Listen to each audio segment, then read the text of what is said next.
Hello again and welcome to another episode of the Franchise Everything podcast, and today we're actually at the Hire A Hubby head office down here in Kingsgrove in Sydney, and I'm joined at the desk today by Rod Reece, who is a franchise owner of what region is it, DY? DY in the Northern Beaches. DY Northern Beaches, I knew that's what it was. Thanks for joining us today, Rod. No worries, thanks. Thanks for having me. Yep, a pleasure. So there's a little bit of a peanut gallery in here watching you chat today, isn't there? But so you get to go first cab off the rank, but it'll be fine, mate. So what we want to do is have you in here and talk to you about your franchise owner journey, what it's been like. So I know you've got a fairly different background and past and career and everything before you got into a Hire A Hubby franchise, and really want to understand your background in that and how you got to where you are right now. So you're not from Australia, are you, originally? No, from England, Manchester. Yeah. 25 years ago, so straight out here from uni. Came over here. Yeah. So what made the reason to jump over here? Good place to surf. Good place to surf and find a job as well. So I'll work and surf, I should say. So yeah. So do you do a lot of surfing? Live in Narrabeen. Yeah. Live in Narrabeen on the beaches, so we get to surf pretty much every day. So if we go on holiday, we surf as well, and that's priority. It's a priority. It's all about the surf. So yeah, excellent. So, 25 years ago to Australia, and what were you? Now you told me before we have a brief chat before this that you did uni when you were over in the UK. Yeah. So what did you study at uni? So I did business studies, economics and law. Mm-hmm. Finished that in '98, and then always wanted to come to Australia and got a one-way ticket here and came over here with, a little bit of debt and went travelling. And one-way ticket. What was the debt? You had some debt, you said? Oh, uni debt, just student loans debt. So came over here and then got a job. Got a job with Optus back in pretty much when Optus started, which back then it was just Optus and Telstra. That was very early on, wasn't it? Because I know. What was that? It was late 90s, wasn't it? Optus pretty much kicked off. It was a time when the competition, competition was really increasing. So it was a good time to get in and had some great times over here, being a backpacker and So what was it? You did economics and law, you said. So what was it? Did you specialise in any particular aspect of it? No, it was more business studies. So it was but a lot of European law, a lot of consumer law. So really just understanding what you may need for future role in corporate. So corporate didn't appeal broadly? Well, it did, but I struggled really to get a job over here when I first got here, and ended up working for a door knocking firm, selling Optus products, and for some reason had the gift of the gab. You were getting a gift of the gab. So, what was the reason for struggling to get that corporate role here, you reckon? So I thought it would it's just more backpacking. So if you're a backpacker, it was even hard back then. Was it longevity, whether you were going to be here for long? It just depended, So, but it's hard. So, and then I did get the job. So with your door knocking, what was that like? So you were selling phone plans or something, were you? Or what was the thing with Optus? TV plans, phone plans. So, and then moved on from there, and then gradually ended up running the company. So. And that was that an external contractor to Optus or for door knocking? Yeah, there was a few external contractors, and then I went to work directly for Optus for a few years, and then got made redundant from Optus in 2011. What was that? What was that like? What was the? Was that a surprise? That Optus no, you could see it coming. So the competition, so I should say competition, and you could just see the way that commissions were going. That the good times had been had there, and it was time to start looking for a new role. And so what were you doing with Optus at that time? So because you did the door to door with that other company, and then into Optus. I was back to managing the door-to-door companies. so you basically did the full circle at a higher level. Float around and just different roles and do whatever. It's like you were searching for it, then go, what did I do? Yeah. At the end of the day, though, it just comes down to targets. Yeah. That's the corporate world, isn't it? Yeah. You finish one month and you're straight into your next month, and the targets are getting higher and the commissions were getting lower, and I was kind of like, I need to find something new to do, and So you'd pretty much was the pressure of that target stuff and everything. Well, I'd actually taken a bit of time off there to build our house. So I built our house in North Narrabeen, and during that time, then I got called back to work, and then we were offered the redundancy. Yeah. Okay. So it's a bit of an uncertain time. So was it the technology change, or was all the commissions were dropping and everything you were saying? I think it's more to do with offshoring call centres. That would have been about that time. Just the changes in commission, and obviously just making The company changed ownership, changed from Cable and Wireless to Singtel, and trying to make companies profitable. And Yep. Yeah. And then that's how it ended up. So you ended up back in telco, though. You ended up back with Telstra. My manager got a job with Telstra and wouldn't leave me alone until I went to work for them, and then ended up back in telco again. Except this time working from home as a sales manager, as a sales consultant manager. Yeah. Just looking after the northwest of Sydney and the NBN connections there, and again stuck in that deja vu of monthly targets, and commissions. So you had some time off, and then you submitted yourself to the whole thing again. Yeah, and then again, commissions going down and targets going up, and there's only so much of that you can continue to take. And now I've got no idea what telco's like anymore. No, it was a long time ago. Yeah, so. It's about 8 years ago now, isn't it? Okay, so that obviously brought you, reading between the lines, that brought you to a point there where you were trying to figure out what am I going to do with targets going down again. I was looking around. What was the thinking? Work wasn't too important. Work and salary wasn't too important to me at that time. It was more about job satisfaction. I got a young family, so I was. My wife was working more as the lead earner in our family, so I was more looking after the kids, but at the same time still trying to keep my salary at a reasonable level. Yeah.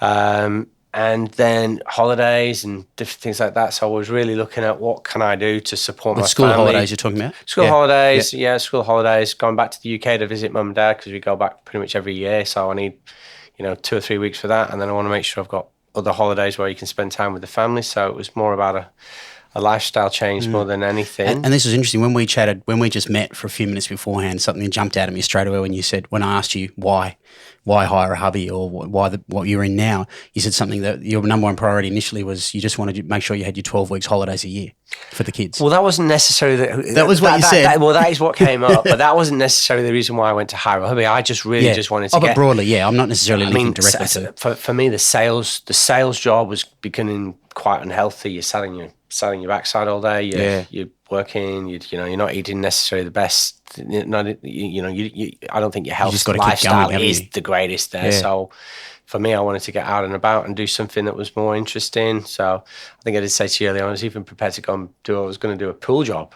Yep, pool cleaning. You said you were going to be pool guy. I was ready to go and work for $50 an hour, and that was it. I was off. Just anything to get me out and about. That's interesting. And then, so you really got to that position there. So how did you were in a search then for something?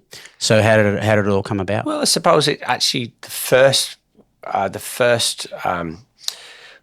bit of Hire A Hubby I'd heard about was at a soccer match with my son, with one of my son's friends' dads, and I was saying, I'm so bored of what I do, I've got to get out, and he was telling me about his next door neighbour had just bought a Hire A Hubby franchise, and he was really quite happy with that.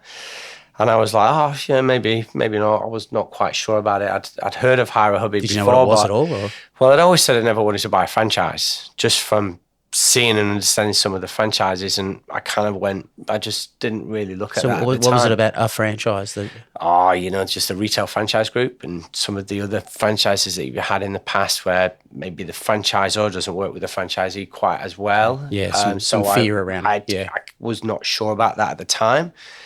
And I kind of, didn't really do too much about that. And then the next thing was my daughter spilled acetone on the dining room, the brand new coffee table that we'd bought. And I'd seen a couple of adverts in the paper for, Hire A Hubby handyman wanted, and I'd seen that there.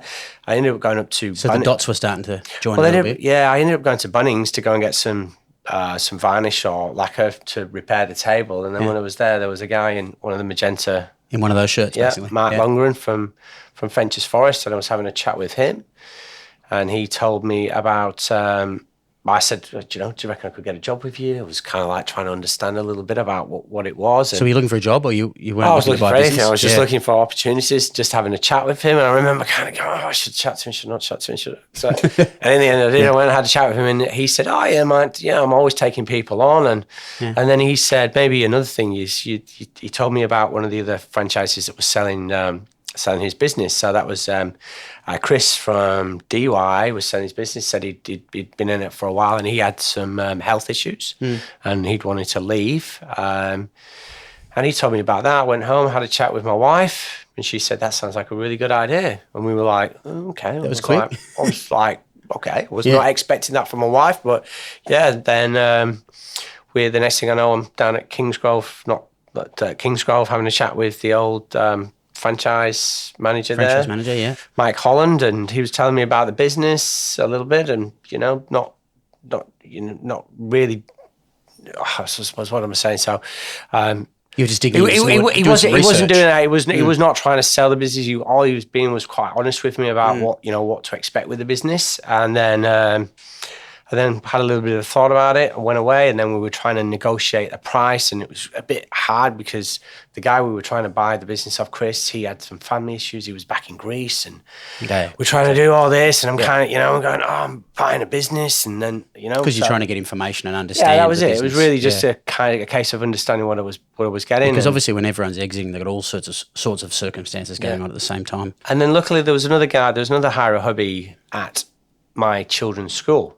So I had a chat with him, and he basically said, don't expect to get into Hire A Hubby and just sit back in your ass and do nothing. He was like, it's a business where you will have to work to make it work for you. And I was like, yeah, of course I'll make it work. So, and that was that. And then we took some money out of our mortgage, and then bought the business, went down to Melbourne, did the training, 2 weeks. That was interesting. How was training? What was your impressions of that? It's a little long-winded. We could have probably got through it a bit quicker, but it was... You're rating your skills pretty highly. Well, not really skills. A lot of it's Salesforce. A lot of it is going through technology and set and programs. And I'm like, well, yeah, I've been doing that for... So you had exposure to a lot of systems and everything. Yeah. But it was good. It was, you've got to... It was all right. Because you've got to cover a broad spectrum of people, haven't you? Yeah, skills. So that was fun. Fun going out in the evening, having a few beers, and then finished Melbourne, and then came back. That was September. So did you feel, just before we move on, did you feel fully ready to get into the business wholly once you're finished training? You kind of don't know what you're doing, trepidation and you're still? kind of going. I mean, you kind of do know what you're doing, but then you've got a little bit of self-doubt because of course, you still. I've done a whole heap of handyman stuff. I built 2 houses before then, so I had an idea of what I was doing.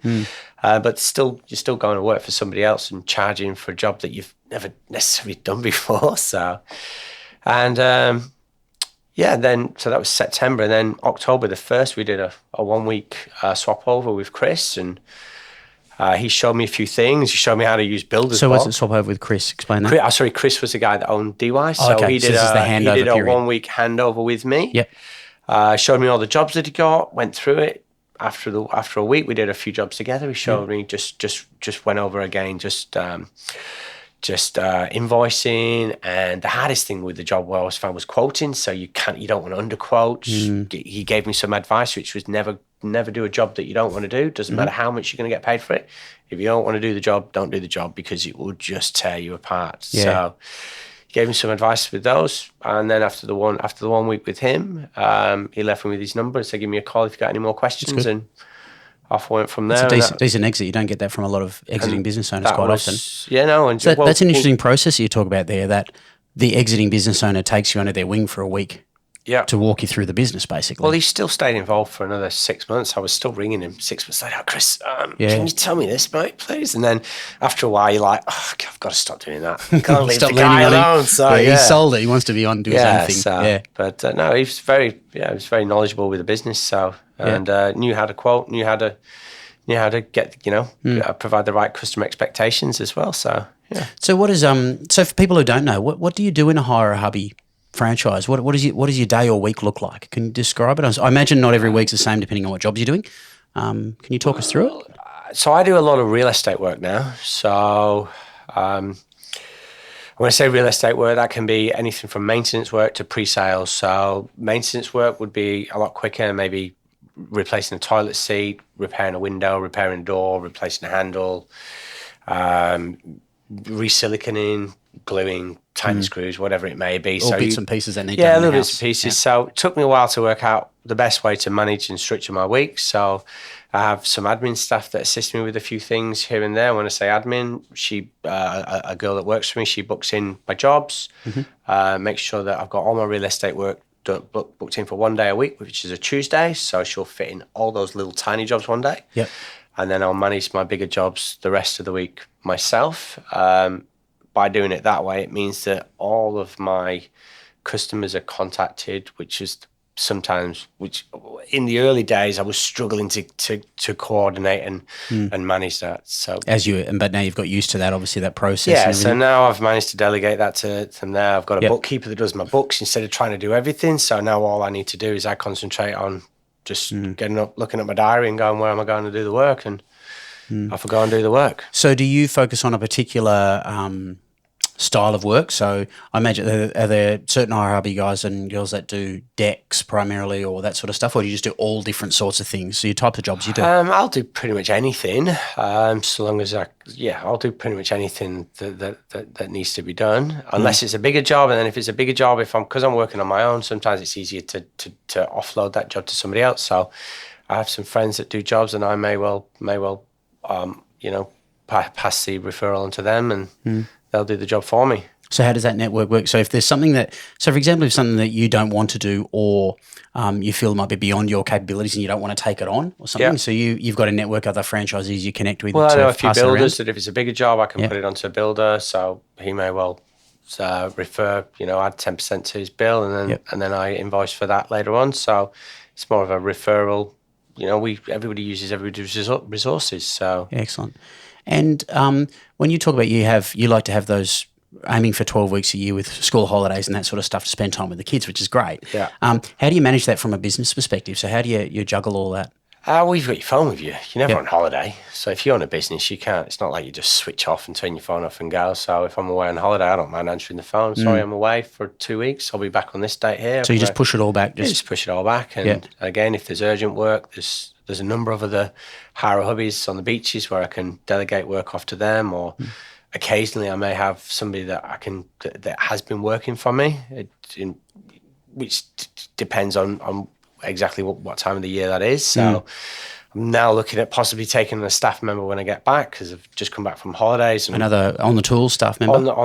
So is that a normal thing that many franchisees do? Or some do, some don't. So at the moment, for the last 6 months, I've really worked on my own, but I'm getting to a point now where I'm possibly looking at maybe trying to delegate a little bit more. But sometimes managing staff I find harder than just going and doing the job myself, and then which can be a bit easier. So you won an award this year, didn't you, for Man in the Van? Yeah, Man in the Van. So that's the difference. So that is a single franchise owner operator without staff. Is that correct? That one, and that's the way you're in. So then that puts you into a different echelon. Then if you take on staff members, doesn't it? Into a I suppose, because I think most Man in the Van actually will have some staff involved. It's not for bits. But I mean, it's really Man in the Van 2+1 and then enterprise, and that's how the system works. But you can't do the job without having somebody else. So a lot of the time you may have a labourer that comes to help you, or if you're on a job, something that requires an extra hand, you sometimes would have somebody else helping you. And I'll take it you've got trust. You're not always just you. You don't physically do everything, because you can. It's